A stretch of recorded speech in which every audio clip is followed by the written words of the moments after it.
Bonjour, bienvenue dans la série Science or Not Science, où nous allons maintenant parler de la physique mathématique. Alors, nous allons parler de son statut en tant que branche très spécialisée de la physique.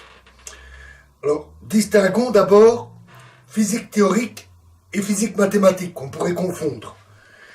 La physique théorique dégage et applique les lois physiques, elle met en œuvre les concepts physiques, elle construit la théorie, elle est liée à de fortes contraintes venant de l'expérience et elle a une interaction très intime avec l'expérimentation. La physique théorique va de simplement interpréter le résultat d'une expérience à l'aide des outils théoriques disponibles jusqu'à la création d'une théorie nouvelle, complète, en physique fondamentale. Les mathématiques, dans le cadre de la physique théorique, ont essentiellement un rôle constitutif, comme nous l'avons vu. La physique mathématique, elle, est beaucoup plus spécialisée. Son rôle est d'effectuer une refonte des théories, refonte mathématique, d'épurer la physique théorique, d'améliorer les développements mathématiques, théoriques, et d'introduire la rigueur mathématique, parce qu'il n'est pas rare, lorsque les outils mathématiques nécessaires n'existent pas, que les physiciens les élaborent, et parce que ce qui les intéresse, c'est la théorie physique, prennent quelques libertés et facilités avec ce qu'ils créent, sans en vérifier réellement les fondements mathématiques rigoureux.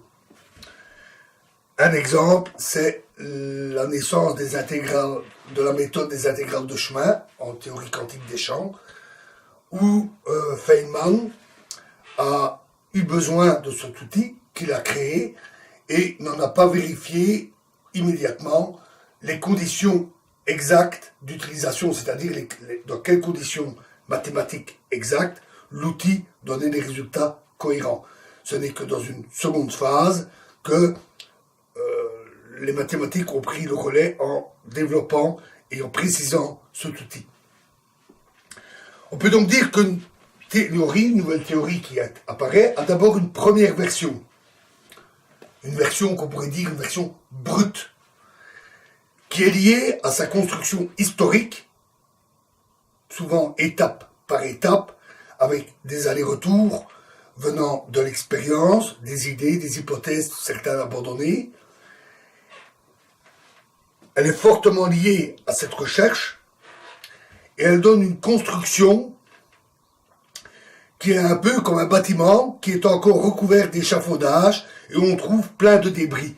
Les débris, dans cette métaphore, venant des anciennes théories qui étaient connues et utilisées et qui, lors de l'élaboration de la nouvelle théorie, se sont retrouvées peu ou prou sous forme de différents éléments. Ensuite, dans une seconde version, où la physique mathématique prend le relais, seconde, troisième, quatrième, énième version, parfois il y a plusieurs refontes, la physique mathématique veille à obtenir un bâtiment neuf, nettoyé, épuré, où apparaît l'essentiel et où on peut voir clairement les points forts, mais aussi les points faibles de la théorie ainsi construite. Elle met à l'épreuve la structure mathématique de la théorie, sa validité, et donc précise le domaine de la validité, ou plutôt le domaine d'application de la théorie. Prenons un exemple assez simple.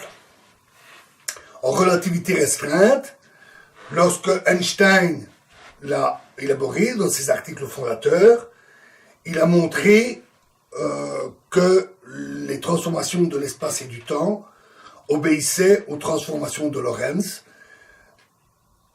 et donc à ce qu'on appelle l'invariance de Lorentz.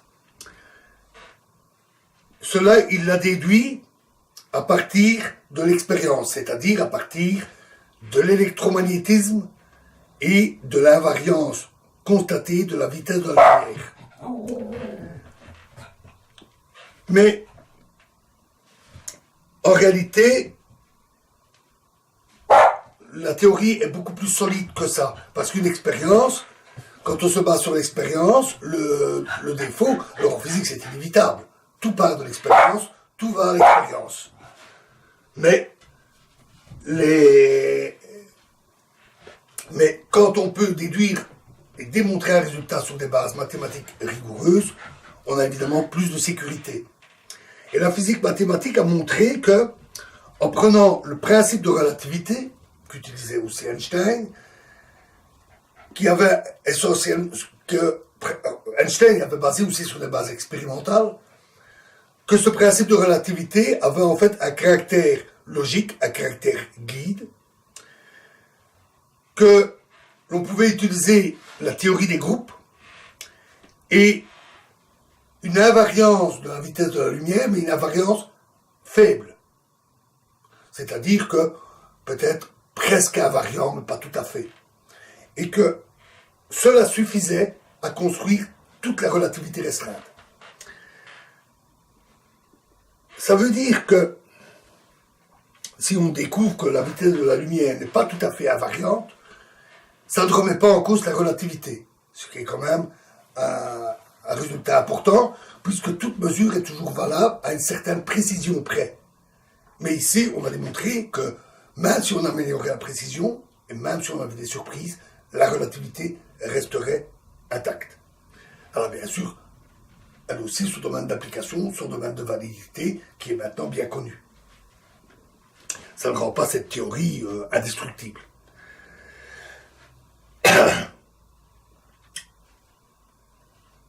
Dans cette reconstruction, cette refonte, le physicien mathématicien est souvent amené à changer les axiomes, les postulats, les hypothèses sur lesquelles est construite la théorie. Cela illustre la difficulté que nous avions dit à propos de la difficulté à axiomatiser la physique. On peut partir de certains axiomes pour construire toute la physique, mais cette construction n'est jamais définitive car on peut être amené à changer les axiomes et les postulats. Et cela peut être pour des raisons expérimentales. Par exemple, si la théorie prédit un certain nombre de résultats et qu'on les vérifie expérimentalement et que ces résultats, cela s'avère faux, alors la théorie est réfutée, ou du moins son domaine de validité se précise ou diminue. Par contre, si une hypothèse sur laquelle est construite la théorie est invalidée, cela ne signifie pas nécessairement que la théorie va être abandonnée. Car si on peut la reconstruire à partir d'autres hypothèses correctes, d'un point de vue expérimental, alors la théorie reste. C'est si cette reconstruction devient impossible, ou si la construction à partir de nouvelles hypothèses montre que l'ancienne théorie était fausse, ce n'est que là qu'on devra réellement abandonner l'ancienne théorie suite à ces résultats expérimentaux. Donc il ne faut pas toujours se fixer avec acharnement sur certaines hypothèses, car on peut être amené à les changer. Notons que la physique mathématique reste une activité de physicien. Alors bon, c'est physique mathématique. Donc il faut bien connaître les mathématiques pour la pratiquer. Il faut même très bien connaître les mathématiques. Il faut être un physicien et mathématicien. Mais ça reste une activité de physicien. Parce qu'il y a ce choix des hypothèses qui peut être contraint donc par l'expérience. Parce qu'il existe toujours un lien entre la théorie et l'expérience. Les grandeurs mathématiques utilisées ont une correspondance avec des grandeurs ou des concepts physiques. Et aussi parce que la théorie s'applique dans un certain cadre physique dans lequel elle sera validée, elle est validée ou réfutée. Donc ça reste une activité de physicien mathématicien. Notons que d'un point de vue, on va dire social, la distinction entre physique théorique et physique mathématique n'est pas toujours faite. on ne peut pas dire que cette distinction soit officielle ou institutionnalisée. Il n'y a pas de diplôme de physicien mathématicien par opposition à physicien théoricien. Lors de ces cours, un physicien peut s'orienter plutôt vers l'expérience ou vers la théorie. Nous l'avions dit dans ce domaine de la physique, contrairement à d'autres disciplines, c'est assez séparé.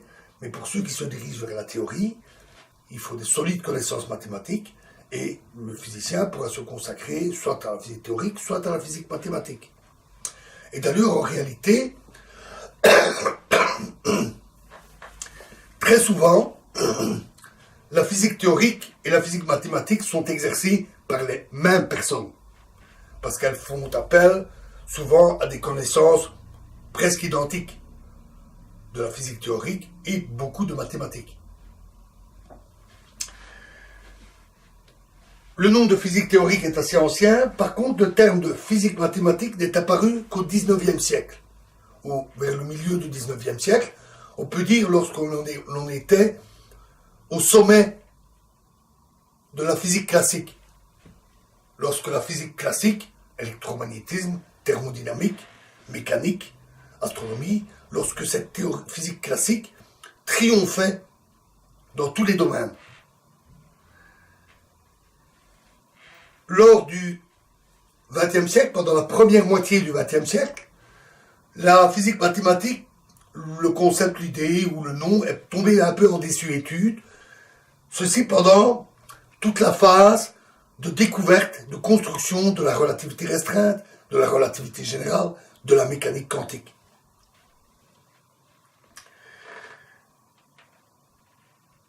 Dans la deuxième moitié du XXe siècle et début du XXIe, on revoit un gain dans la physique mathématique qui reprend du poids de la bête, on pourra dire, et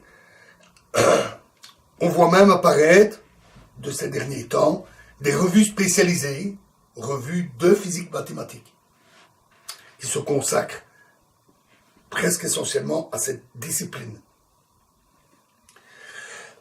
Ce phénomène est lié à un cycle, est clairement lié au cycle des découvertes et refonte, consolidation théorique, puisque cette partie est essentiellement une activité de la physique mathématique.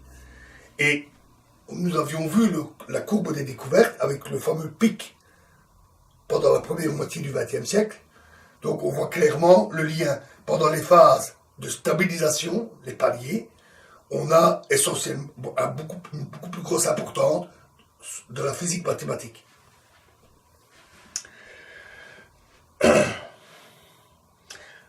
De plus,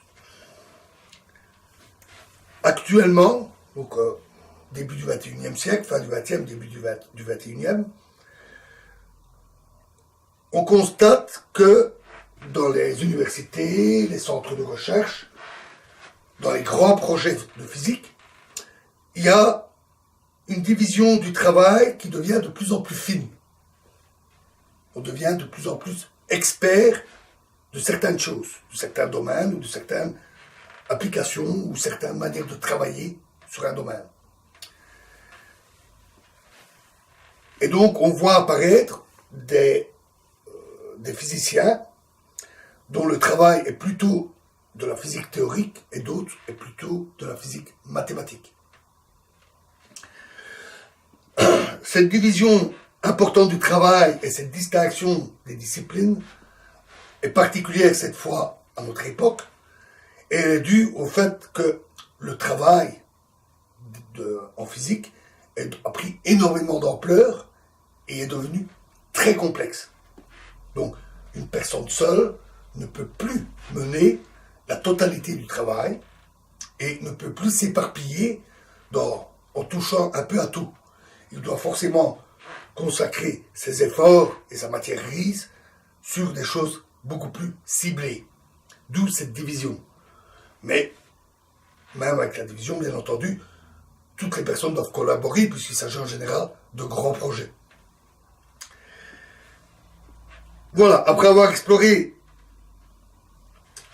ce qu'est la physique mathématique, dans la prochaine vidéo, nous nous pencherons sur la spécificité de la physique dans son rapport avec les mathématiques. Puisque nous l'avons dit, les mathématiques ont un rôle très particulier en physique, elles ont un rôle important qui ne se reflète pas de manière aussi importante dans d'autres disciplines. Donc nous pencherons sur cet aspect. Je vous remercie.